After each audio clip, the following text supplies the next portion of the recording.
So instead of talking about the movie as a whole, I want to really do more of a character analysis on each individual in the movie, of the protagonists and supporting characters.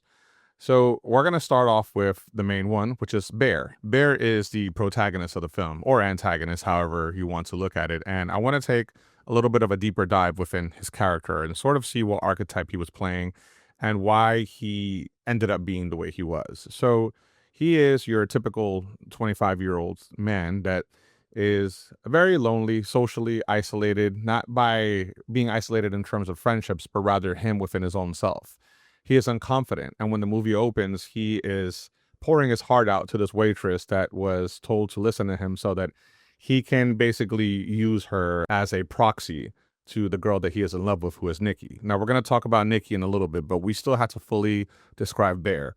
So from the beginning of the movie, you can see that he comes across as a hopeless romantic. He's very shy, not sure of his words, not sure of his own level of confidence in life. And although the waitress really appreciated his sweet, kind-hearted gestures, his friend did not. He thought it was corny. He thought it was silly that he would speak in such a way, and thought that Nikki, the love of his life, would not really appreciate what he was saying. So right there, you can already see that he's very quick to go back on his word, and he's very quick to sort of acquiesce to the will of others. He doesn't really have his own perspective. He is being utilized as a function, an extension of somebody else's will, because his friend alone is telling him that your words are not good enough to get this person that you desire. It affects him in a very negative way. So after losing his confidence, the guy goes back home and he walks in on his cat, who is now dead. Now, you have to understand something about this cat and the role that it plays in the movie. The cat is arguably his only companion. Bear lives alone. There's never any indicator that he has family that he lives with. He kind of has his own apartment or house, however these movies want to portray it. And the cat was his only companion. So once the cat died, you could say a piece of him died. As he was cleaning up the cat's remains, he was crying. Even though there was no one to cry in front of, he still finds himself crying, right? Now, I'm going to spoil this right now, and you might not think this is a spoiler, but I'm going to tell you what it is right now. I personally think Bear killed the cat himself. And you're wondering, why would you say that? The reason I say that is because the cat got into a pill of oxys, right? And there is no way that the cat would have the ability to get those pills unless Bear himself gave it to him. Okay. A random open container of pills is not just going to be by the cat food. If it was in the medicine cabinet, you also have to think of the fact that a child has difficulty opening those containers. So how would a cat with no hands, they just have paws, right? How is a cat going to twist and open the cap and take all these pills? Well, that's because he didn't. It was left there on purpose. And the reason I feel that Bear killed his cat was because he wanted to utilize the death of the cat as a sympathy plea to extend to the love of his life, whom we haven't met yet. He wanted to be able to tell her a sob story, something sad enough where she would hug him and embrace him and make him feel that everything was going to be okay.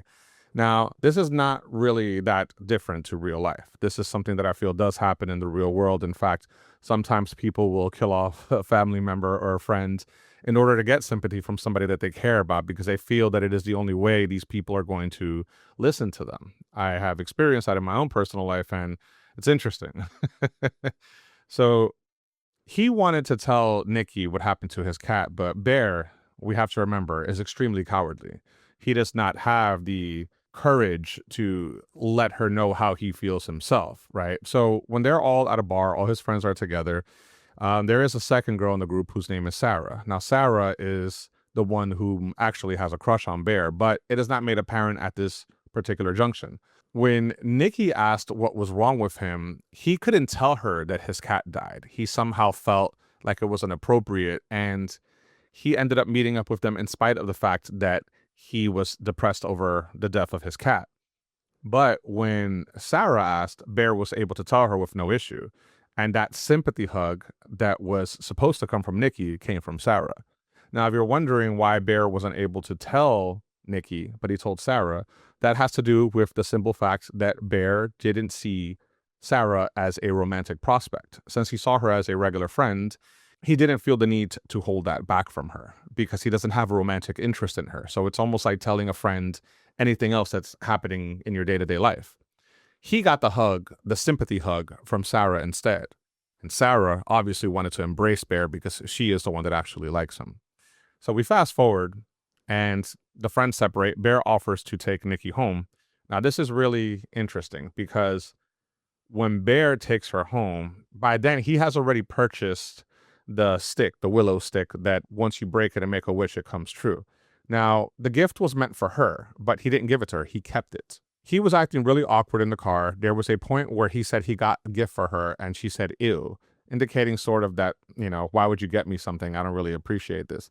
Now, Nikki at this point has been portrayed as somebody who likes to bust people's chops. Not necessarily in an ill-mannered way where she made it seem that Bear was someone that shouldn't be talking to her. It was just a simple ill, sort of like a joke.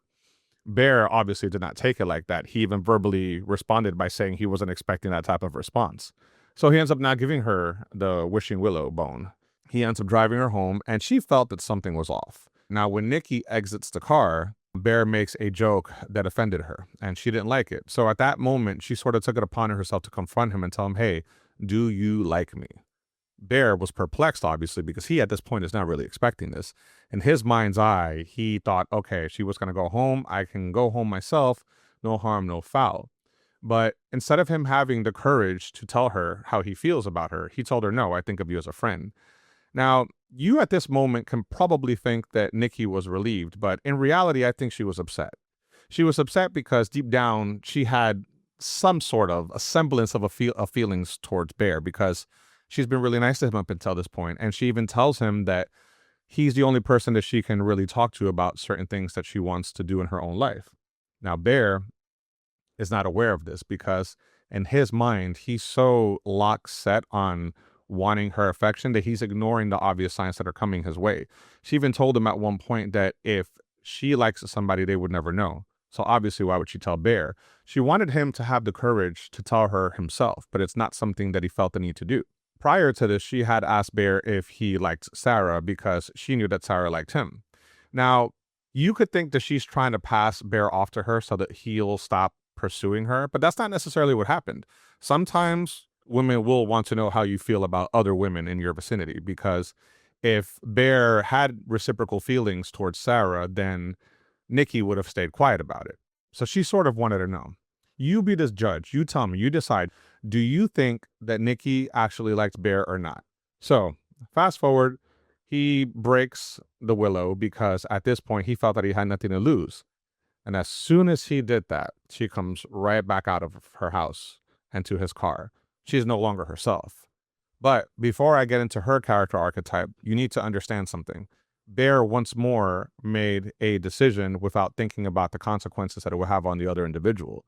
This is what you would call an example of taking someone's autonomy away. Because if you're making a wish that someone loves you more than anything in the world, knowing that this is not necessarily how they feel about you, you are imposing yourself. You are subjugating this individual to your whims.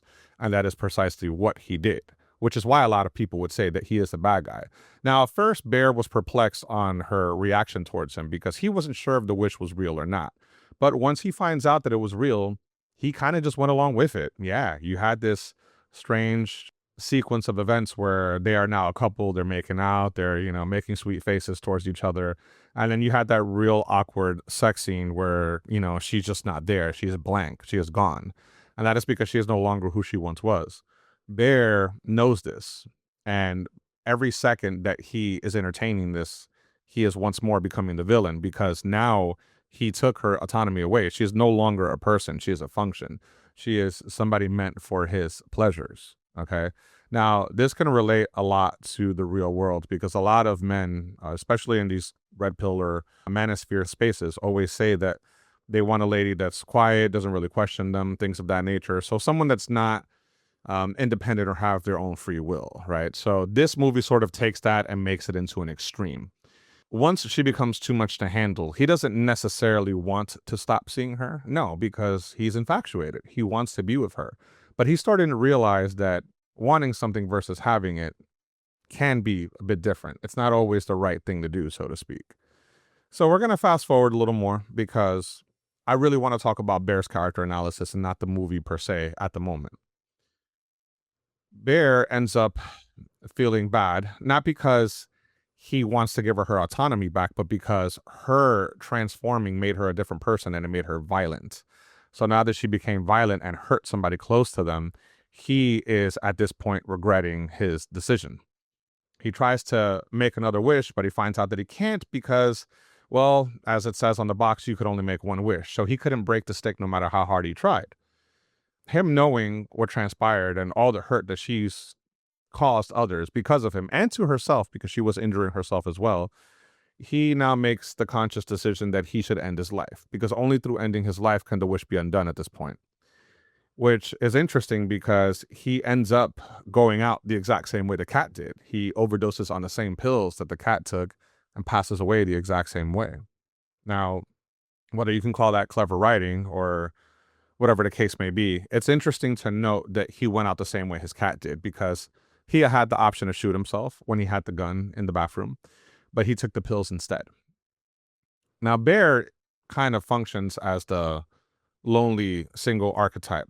I wouldn't necessarily call him an incel because, once more, there was another woman in the movie that had feelings for him, and she was also attractive, as well as the waitress at the beginning of the movie, whom felt that his words were very sweet, and he had her kind of a little smitten. So it's not necessarily that Bear is an incel, but rather he is just the type of person that he is so unaware and so nervous and kind of not socially calibrated properly that instead of him telling the girl of his dreams how he felt about her, he made a wish to take that choice away from her and to make it easier for himself. He was the meek, nice guy whom ended up becoming a predator inadvertently initially, but still became a predator nonetheless.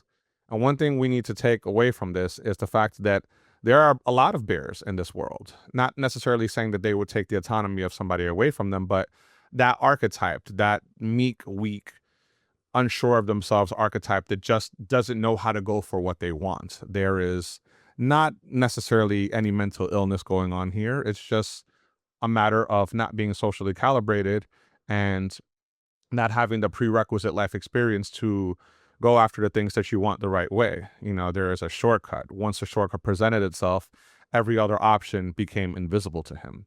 We can all learn a lot from Bear because a lot of us were bears at one point, right? And the fact that he did what he did, and even after she was causing hurt upon herself and others, he still wanted to be with her because this was the girl of his dreams. Interestingly enough, if Bear would have gotten older and had more experience with other women down the line, that feeling that he had towards her would have diminished. Why? Because it's only a feeling. It is a temporary emotion that is bestowed upon you because love can be temporary. Even though you think it might be a permanent thing, if that were the case, we'd all end up with the first person we ever fell in love with. But a lot of us don't.